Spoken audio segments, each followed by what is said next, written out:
जय श्री राम, जय श्री कृष्णा, राधे राधे। श्री जी चैनल में आप सभी श्रोताओं और सखियों का हार्दिक अभिनंदन है। पिछली कथा में हमने जाना था कि प्रभु श्री राम माता सीता और अपने छोटे भाई लक्ष्मण जी के साथ वन में धीरे धीरे अलग अलग गांव में से निकलते हुए जाते हैं। जिस जिस जगह पर जो जो गांव पड़ता है वहाँ के स्त्री पुरुष बालक बालिकाएं सब उन्हें देखते हैं। कोई कहता है कि इनके माता पिता कैसे हैं जो उनको इतनी सी उम्र में ही इनको वनवास में भेज दिया, और कोई कहते हैं कि अगर ऐसा न होता तो हमारे नेत्रों को यह आनंद कहाँ से प्राप्त होता। इस तरह से प्रभु श्री राम जहाँ पर भी देखते हैं कि माता सीता जी जो है थक जाती है तो वो उसी जगह पर विश्राम लेते हैं और पानी वानी पीते हैं, कंदमूल फल खाते हैं और वहीं पर ही वो रात्रि का विश्राम लेते हैं और सुबह फिर से वो निकलते हैं, आगे बढ़ते हैं। आगे चलते हैं। सुचि सुंदर आश्रम निरखी हर्षे राजीव नैन, सुनि रघुवर आगमनु मुनि आगे आयो लेन, सियापति रामचंद्र की जय। पवित्र और सुंदर आश्रम को देखकर कमल नयन श्री रामचंद्र जी हर्षित हुए।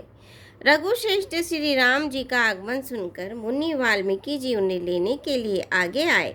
श्री रामचंद्र जी ने मुनि को दंडवत किया। विप्र श्रेष्ठ मुनि ने उन्हें आशीर्वाद दिया। श्री रामचंद्र जी की छवि देखकर मुनि के नेत्र शीतल हो गए। सम्मान पूर्वक मुनि उन्हें आश्रम में ले आए। श्रेष्ठ मुनि वाल्मीकि जी ने प्राण प्रिय अतिथियों को पाकर उनके लिए मधुर कंद मूल और फल मंगवाए। श्री सीता जी लक्ष्मण जी और श्री रामचंद्र जी ने फलों को खाया। तब मुनि ने उनको विश्राम करने के लिए सुंदर स्थान बतला दिए। मुनि श्री राम जी के पास बैठे हैं और उनकी मंगल मूर्ति को नेत्रों से देखकर वाल्मीकि जी के मन में बड़ा भारी आनंद हो रहा है। तब श्री रघुनाथ जी कमल दृश हाथों को जोड़कर कानों को सुख देने वाले मधुर वचन बोलते हैं। हे मुनिनाथ, आप त्रिकालदर्शी हैं। संपूर्ण विश्व आपके लिए हथेली पर रखे हुए बेर के समान है। प्रभु श्री रामचंद्र जी ने ऐसा कहकर फिर जिस जिस प्रकार से रानी कैकेयी ने वनवास दिया वह सब कथा विस्तार से सुनाई और कहा, हे प्रभु, पिताजी की आज्ञा का पालन, माता का हित और भरत जैसे स्नेही एवं धर्मात्मा भाई का राजा होना और फिर मुझे आपके दर्शन होना, यह सब मेरे पुण्यों का ही प्रभाव है। हे मुनिराज, आपके चरणों का दर्शन करने से आज हमारे सब पुण्य सफल हो गए। हमें सारे पुण्यों का फल मिल गया। अब जहाँ आपकी आज्ञा हो और जहाँ कोई भी मुनि उद्देक को प्राप्त न हो, क्योंकि जिनसे मुनि और तपस्वी दुखी पाते हैं वे राजा बिना अग्नि के ही अपने दुष्ट कर्मों से ही जलकर भस्म हो जाते हैं। ब्राह्मणों का संतोष सब मंगलों की जड़ है और भूदेव ब्राह्मणों का क्रोध करोड़ों कुलों को भस्म कर देता है। ऐसा हृदय में समझकर वह स्थान बतलाइए जहाँ मैं लक्ष्मण और सीता सहित जाऊं और वहाँ सुंदर पत्तों और घास की कुटी बनाकर हे दयालु कुछ समय के लिए निवास करूं। श्री रामचंद्र जी की सहज ही सरल वाणी सुनकर ज्ञानी मुनि वाल्मीकि जी बोले, धन्य धन्य हे रघुकुल के ध्वजा स्वरूप, आप ऐसा क्यों न कहेंगे। आप सदैव वेद की मर्यादा का पालन करते हैं। हे राम, आप वेद की मर्यादा के रक्षक जगदीश्वर हैं और जानकी जी आपकी स्वरूप भूता माया है जो कृपा के भंडार आपकी रूप पाकर जगत का सृजन पालन और संहार करती है, जो हजार मस्तक वाले सर्पों के स्वामी और पृथ्वी को अपने सिर पर धारण करने वाले हैं। वही चराचर के स्वामी शेष जी लक्ष्मण हैं। देवताओं के कार्य के लिए आप राजा का शरीर धारण करके दुष्ट राक्षसों की सेना का नाश करने के लिए चले हैं। हे राम, आपका स्वरूप वाणी के अगोचर, बुद्धि से परे, अव्यक्त, अकथनीय और अपार है। वेद निरंतर उसका नेति नेति कहकर वर्णन करते हैं। हे राम, जगत दृश्य है, आप उसके देखने वाले हैं। आप ब्रह्मा विष्णु और शंकर को भी नचाने वाले हैं। जब वे भी आपके मर्म को नहीं जानते, तब और कौन जानने वाला है? वही आपको जानता है, जिसे आप जना देते हैं और जानते ही वह आपका ही स्वरूप बन जाता है। हे रघुनंदन, हे भक्तों के हृदय के शीतल करने वाले चंदन, आपकी ही कृपा से भक्त आपको जान पाते हैं। आपकी देह चिदानंदमय है। यह प्रकृति जन्य पंच महाभूतों की बनी हुई कर्म बंधन युक्त त्रिदेह विशिष्ट माइक नहीं है और उत्पत्ति नाश वृद्धि क्षय आदि सब प्रकारों से रहित है। इस रहस्य को अधिकारी पुरुष ही जानते हैं।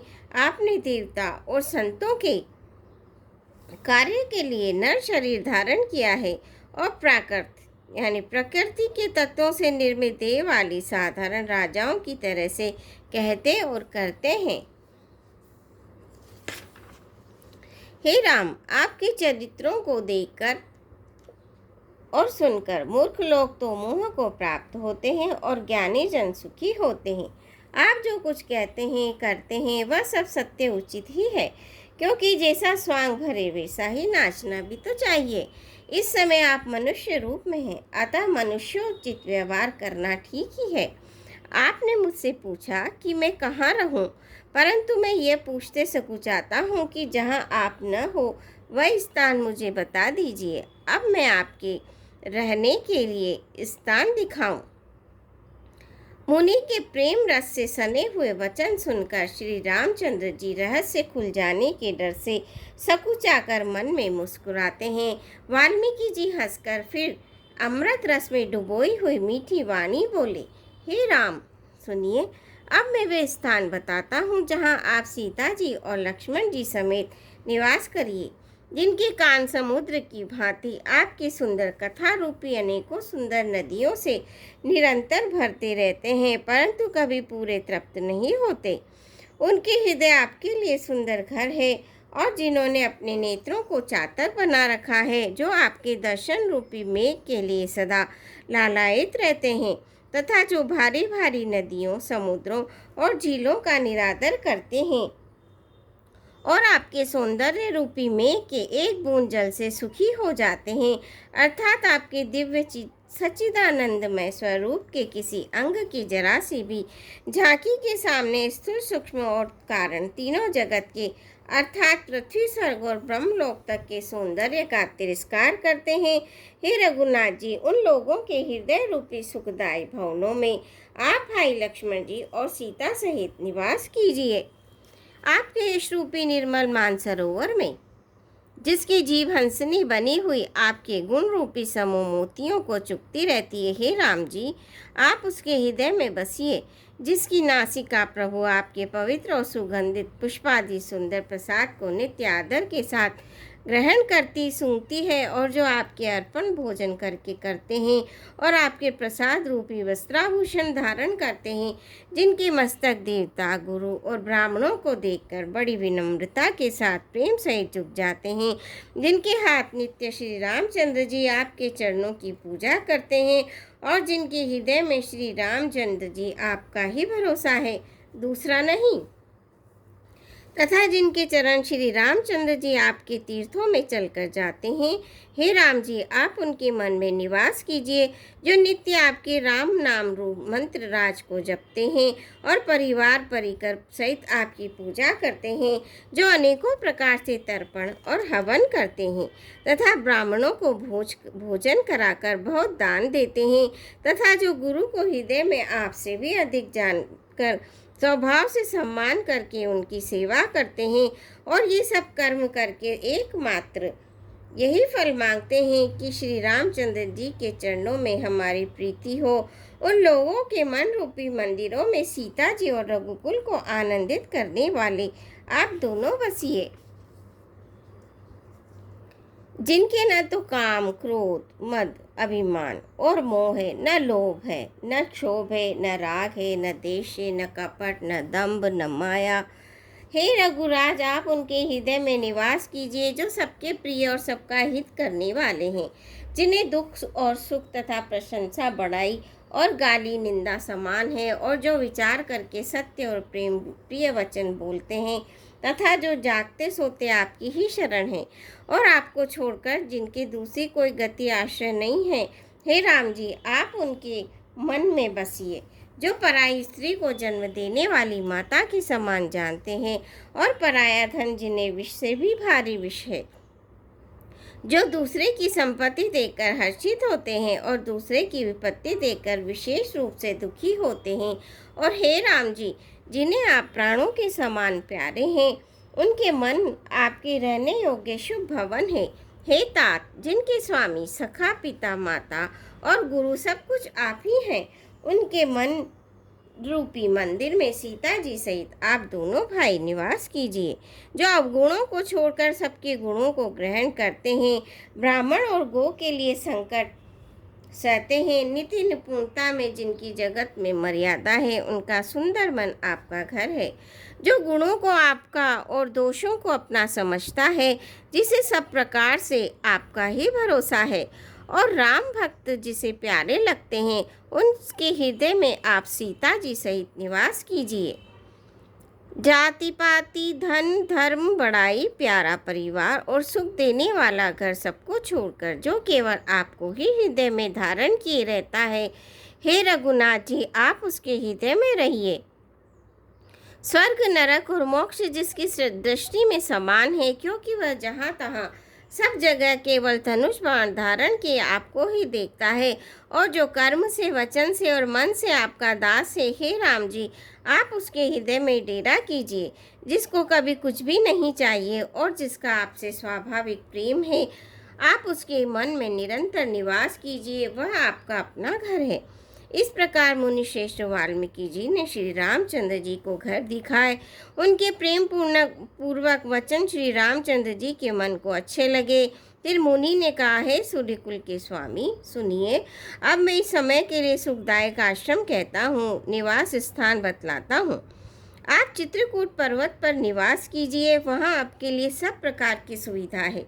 सुहावना पर्वत है, सुंदर वन है, वह हाथी सिंह हिरन और पक्षियों का विहार स्थल है। वहाँ पवित्र नदी है जिसकी पुराणों ने प्रशंसा की है और जिसको अत्रि ऋषि की पत्नी अनुसुईया जी ने अपने तपोबल से लाई थी। वह गंगा जी की धारा है, उसका मंदाकिनी नाम है। वह सब पाप रूपी बालकों को खा डालने के लिए डाकिनी डाइन रूप है। अत्रि आदि बहुत से श्रेष्ठ मुनि वहाँ निवास करते हैं, जो योग तप और तप करते हुए शरीर को कसते हैं। हे राम जी चलिए, सबके परिश्रम को सफल कीजिए और पर्वत श्रेष्ठ चित्रकूट को भी गौरव दीजिए। चित्रकूट महिमा अमित कही महामुनि गाई, आई नहाय सरित बर सिया समेत दो भाई, सियापति रामचंद्र की जय, पवन पुत हनुमान की जय। मंगल भवनिया मंगल हारी, दबौ सुदशरथ अजर बिहारी, दीन दयाल विरद संभारी, हरौ नाथ मम संकट भारी। श्रोता आज के लिए बस इतना ही, कल फिर आपसे भेंट होगी। धन्यवाद।